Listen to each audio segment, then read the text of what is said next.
Welcome to the many interpretations of the hell pigs, otherwise known as the Entelodonts. Now, there are two Entelodonts that I'm going to be looking at for this video. That'll be Entelodon itself and Daeodon. Entelodon lived in Eurasia and went extinct around 28.4 million years ago. It is also a relatively small Entelodon. I mean, of course, small comparatively speaking. It was still no joke, with a height of around 4.5 feet at the shoulder, which is just terrifying. And Daeodon lived in North America and went extinct about 15.9 million years ago. So, of course, it's the more recent of the two. Daeodon is also the largest genus of Entelodonts, with a shoulder height of around 6 feet, which is just scary. That's just scary, but awesome. Very awesome. There's not a lot of depictions of these guys, but the ones we have are certainly interesting and are going to be a lot of fun to dive into. So let's get right into this. Now, we will begin with Entelodon, and we'll start off with walking with beasts. It actually makes it on the cover. Isn't that cool? It made the cut. Made the cut. You gotta love that. Now, I think that this is a very good depiction of Entelodon's skeleton because this guy is very shrink wrapped. It's like specifically in the skull, you can really make out every single detail of that very terrifying Entelodon skull.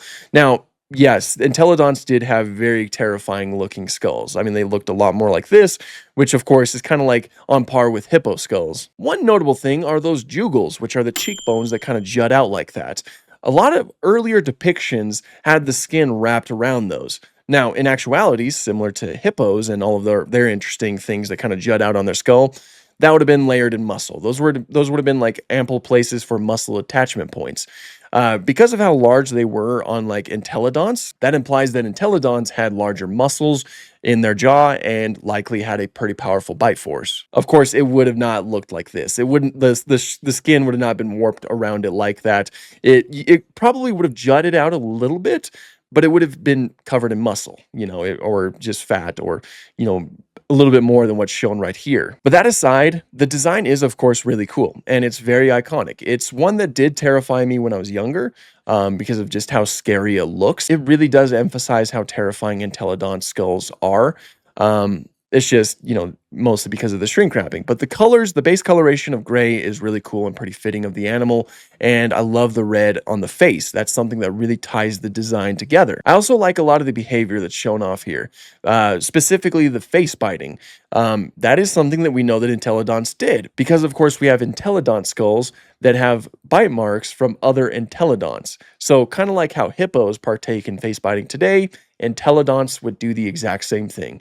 And with chompers like that, that would have been something to see in the wild. The practical effect is also really good and mixed in with the CGI that I still think looks pretty good. And at the end of the day, it's not a terrible design, of course, but it just kind of has some inaccuracies. But we'll go ahead and move on to some of the video games of this animal, starting off with Jurassic Park Builder. Now, the baby certainly reminds me of a pig, which of course makes sense because Entelodonts do have the nickname of the hell pig, and that's because they have like a vague pig-like appearance. But here's actually a really cool fact. Now, of course, they are artiodactyls, even-toed ungulates, but their closest relative is not the pig. They are actually far more closely related to whales and hippos. See, I was mentioning hippos a lot earlier, like the similarities between them.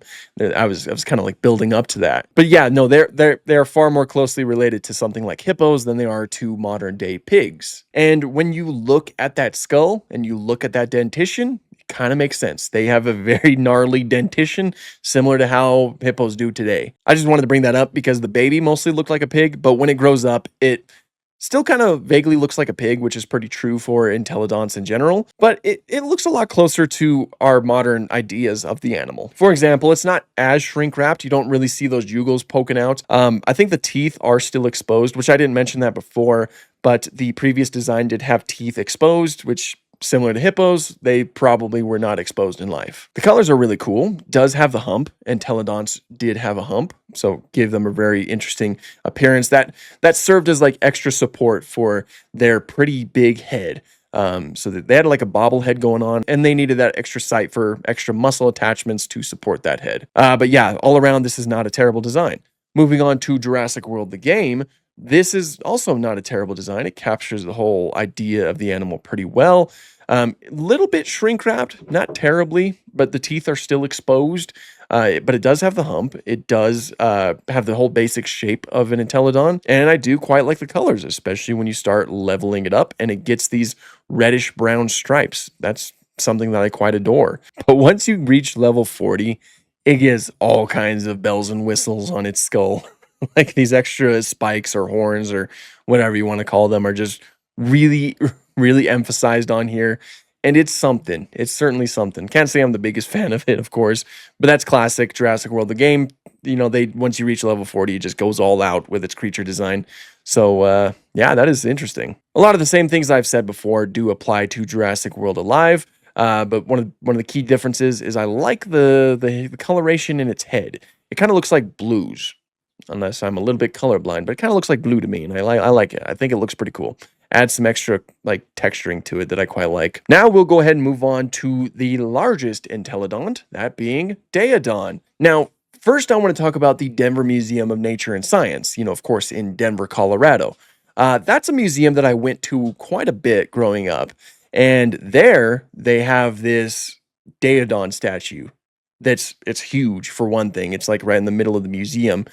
And it used to scare me so bad when I was younger. Like I had so many issues trying to walk past it because of course it's extremely lifelike and it's huge. And it's just there was something about it that was just horrifying to me. And it's actually a very good depiction of the animal.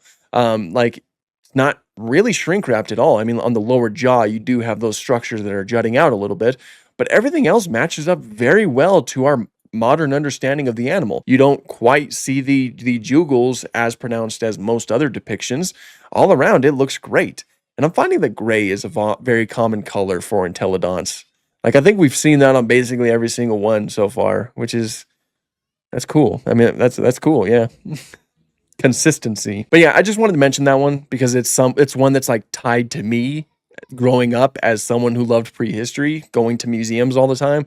So I just had to mention it. After that, we'll move on to a documentary known as Prehistoric Predators. So we have this guy right here that is far more shrink wrapped than some of the other depictions we've seen. You could just really see those cheekbones exposed, those structures on the jaw, those teeth are really poking out.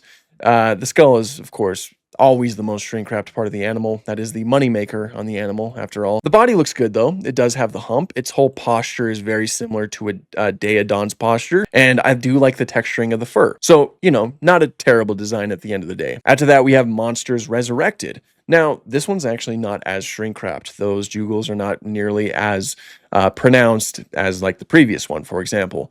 Those teeth are still really jutting out. They know that's like the biggest thing that most people would want to see with something like Daeodon. And with a title like Monsters Resurrected, of course, it would be emphasized. The fur doesn't look bad, and its whole posture, again, does not look terrible at all. I also want to note how, like, huge those teeth are. They did have huge teeth. They were layered in a thick layer of enamel. Which that implies that they spend a lot of their time crushing bone and like getting carrion from something like that. That also implies that they spent some of their time scavenging. Now, what's cool about them is that they have the proper dentition for an omnivorous diet, meaning they would eat both plants and animals. So they probably spent a lot of their time eating vegetation, but when they would come across a corpse or something like that, then they would, eat that. And it's definitely not outside the realm of possibility that these guys would hunt for their own meat. Just very versatile animals, very opportunistic. But yeah, it's not a terrible design. It's just a little bit monsterized, I guess, in the face. It lacks some of that oral tissue that would cover up those teeth. But again, it's not terrible. But what's with this filter? You ever notice in Monsters Resurrected, there's like this sepia filter, this kind of like golden brownish filter always placed over some of these? Very odd. Can't say I'm the biggest fan of it. After that, we have Forgotten Bloodlines. Now, I have a mission for you. Go to Digital Duck on YouTube and watch the trailer for this because it's going to be, I think a lot of you would like it. So this is going to be an independent documentary that should be releasing within the next couple of years or so. Actually, my good friend, I was just checking the Digital Duck YouTube channel, and it appears that the part 1 is on track to be released within the next few months. So yet another reason why 2025 is an amazing year for paleo stuff. It will be narrated by Nigel Marvin, which is just something that really just speaks to my childhood. So that's amazing. and the quality of the CGI, the animations, and just the accuracy is all top notch. We have Daedon in this, and it looks incredible. It looks very realistic as the animal, and it's not really shrink wrapped, of course. Now, you do see where the cheekbones are present, of course, but they are layered in muscle, so they have that extra bulk to them. On top of that, the teeth are layered in soft tissue, and the overall animal has a lot of bulk to it, especially in the legs. It's a fantastic design. It's probably my favorite design. And the clip of it hunting those early camels, that's just absolute cinema, you know? I also want to draw attention to this shot right here where it's opening its mouth. These guys were able to open their mouths very wide, just like hippos. So that's just another thing to think about. They can really show off those huge teeth, and that's just, I think that's worth something. But yeah, beautiful design. This one's probably my favorite design. I love it, and I cannot wait for this documentary. Then we have it in video games. So starting off with Jurassic Park Builder, we have an interesting design here. Can't really say it looks too much like Daedon. Like, it lacks as big of a hump as the animal should probably have. It does have an even amount of toes, you know, it being an artiodactyl and all. Still kind of pig-like, but its head is also significantly reduced. It's interesting. Compared to the Entelodon design, this one's not as good. Like, I mean, yeah, it's not terrible. You know, this is a stylized game. But even when you look at this shot right here, it of course doesn't have the large canines either, which is just something that's really interesting. I like that sparse hair though. But yeah, that's not my favorite Jurassic Park Builder design. In Ark, we have one that looks a lot like a wild boar, like modern day wild boar. You know, it emphasizes the name of the hell pig. So it is a little bit different in that way. It is a little bit shrink wrapped in the head and a little bit stubbier, I guess. I mean, it's huge. I think it's absolutely huge in the game. But you know, in terms of Ark designs, this one's certainly not terrible either. And then finally, one day we might see this fella in Prehistoric Kingdom. This is an older design, older model of the animal, and it's not terrible either. The teeth are not exposed. They are covered in oral tissue. It's not as shrink wrapped in the head. It might be a little bit with that cheekbone, but the hump is pronounced. Again, gray coloration, just that gray, that standard gray coloration. That's what we get for Daedon. Again, you gotta love the consistency with that. But anyway, I hope we do see this in Prehistoric Kingdom one day. This is an animal that I would absolutely adore having in the game. It's just one of those animals, you know, it's just one of those really fascinating and just majestic animals at the end of the day. But that is pretty much all I have on these animals. Entelodonts are very unique animals. These two are probably the most popular of all of the Entelodonts, and certainly the ones that I wanted to focus on the most. This might not be every single depiction, but there's not a lot of depictions of these fellas out there, which is kind of unfortunate. I do hope that one day we get to see more of these fellas, and again, I'm very excited for Forgotten Bloodlines Agate. I think that is going to be a phenomenal documentary. I'm already very impressed with everything that we've been seeing from it. So that's easily one of my most anticipated projects out there. But anyway, that's pretty much all I have for this one. If you guys enjoyed this video, please consider liking and subscribing. Something like that really does help out the channel. Please consider checking out my Patreon. The link is, of course, down below in the description. Thank you so much to all of my current patrons. You guys are really helping out a lot, as well as my channel members. You guys are also helping out tremendously. I really do appreciate all of you. But until next time, thank you guys so much for watching, and have an awesome day.